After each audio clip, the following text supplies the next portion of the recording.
আসলে ওনার কথা আমি কি বলবো, যে ওনার আসলে ব্যাড ম্যানুফ্যাকচারিং আমার ওরকম কোনো মানে কষ্ট বা এরকম কিছু না। ওনার আসলে স্পেসিফিক কোনো রেকমেন্ড থাকে না। ওনার জাস্ট একটাই থাকে যে উনি একটা ভালো ব্যাট দিবেন। হ্যাঁ, উনি ওরকম ওরকম ব্যালেন্স ট্যান্স করে না। আমি অনেক প্লেয়ারের ব্যাট তৈরি করছি বাংলাদেশে। অনেকের যেমন থাকে যে 10টার উপরে গ্রেন হতে হবে, 12টা হতে হবে, 13টা হতে হবে, টুইন কালার উঠতে হবে। উনির এই বিষয়ে কোনো মাথা ব্যথাই নেই। জাস্ট ওনার দরকার একটা ভালো ব্যাট, এইটুকু ওনার জাস্ট অর্ডার যখন করে উনি এইটুকুই বলে আমাকে, এর বাইরের কোনো কথা নাই ওনার। মানে আমি বলবো যে এক্সেপশনাল একজন মানুষ। আসলে আমি অনেক চিন্তা ভাবনা করে আসলে আসলে নামটা দেওয়া, যেহেতু আপনি জানেন যে বাংলাদেশে one of the best player, এবং যদি বলি যে ওয়ার্ল্ড র্যাঙ্কিং এ যদি উনি অনেক বছর অলরাউন্ডার ছিলেন, আসলে ওই নাম চিন্তা করে আসলে কিং নামটা দেওয়া। আসলে আমরা যেটাকে বলি রাজা বাংলায়। সো ওনার ক্ষেত্রে আসলে এই নামটা প্রযোজ্য, ওনার উপরেই আসলে যায়, সেই জন্য আসলে এই কিং এডিশন দিয়ে আসলে ওনাকে আসলে ব্যাট পাঠানো হয়েছে। আপনারা হয়তো সবাই রিসেন্টলি দেখছেন যে উনি দুবাইতে আপনার টুর্নামেন্ট খেলতেছে, ওইখানে আমাদের ব্যাট নিয়ে উনি আসলে এটা আসলে আমাদের অনেক একটা মানে বড় পাওয়া এমকেএস এর। এবং আমার জন্য আমি যদি বলি যে ওনার জন্য আসলে ব্যাট ম্যানুফ্যাকচারিং, এটা আসলে বলবো যে আমার মানে অনেক সৌভাগ্যের ব্যাপার যে ওনার মতো প্লেয়ারের জন্য আমি ব্যাট ম্যানুফ্যাকচারিং করে পাঠাইছি। কিং এডিশনের ব্যাটার এখন চাহিদা কেমন, যেহেতু আচ্ছা, খেলছেন? এইটা যদি বলি উনি খেলার পরে আসলে আমাদের স্পেশালি আমি যদি বলি যে ফরেন কান্ট্রি থেকে like that USA, UK, Australia, Canada, আমাদের যেসব দেশে যায় সেইখান থেকে সবারই একটা চাহিদা যে ওনার এই এডিশনের ব্যাট লাগবে। সবচেয়ে বড় চাহিদা এইটাই।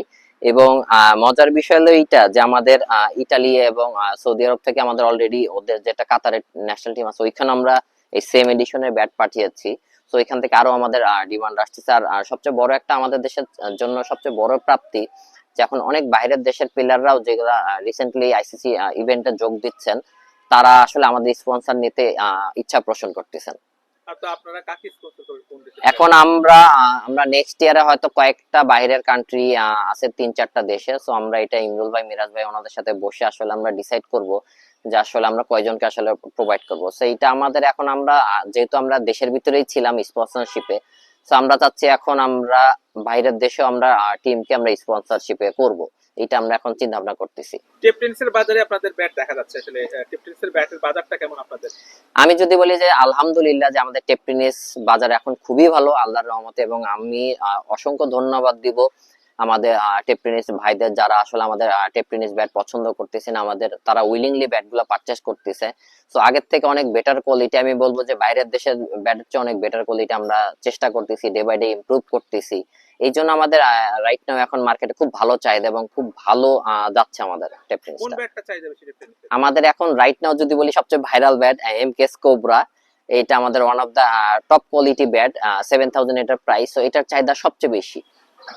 তো আর আপনাদের বিপিএল এর প্ল্যান কি সামনে? আচ্ছা, বিপিএল এর প্ল্যান হলো, যেহেতু বিপিএল শুরু হচ্ছে 25 তারিখ থেকে, সো বিপিএল এ প্রত্যেকবার বিপিএল এ আমাদের পেশা থেকে এখনো আছে অলমোস্ট 30টা ব্যাট আমি ম্যানুফ্যাকচারিং করে ফেলছি, বিপিএল এ পাঠাবো, যেহেতু ফরেন প্লেয়ার অনেক বাইরে থেকে আসে।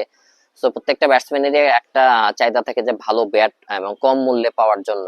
সো ওই জন্য আগে থেকে আমরা ব্যাট সব রেডি করছি, ইনশাল্লাহ হয়তো 20 তারিখের ভিতরে আমরা এই সব ব্যাট ঢাকায় পাঠিয়ে দেবো।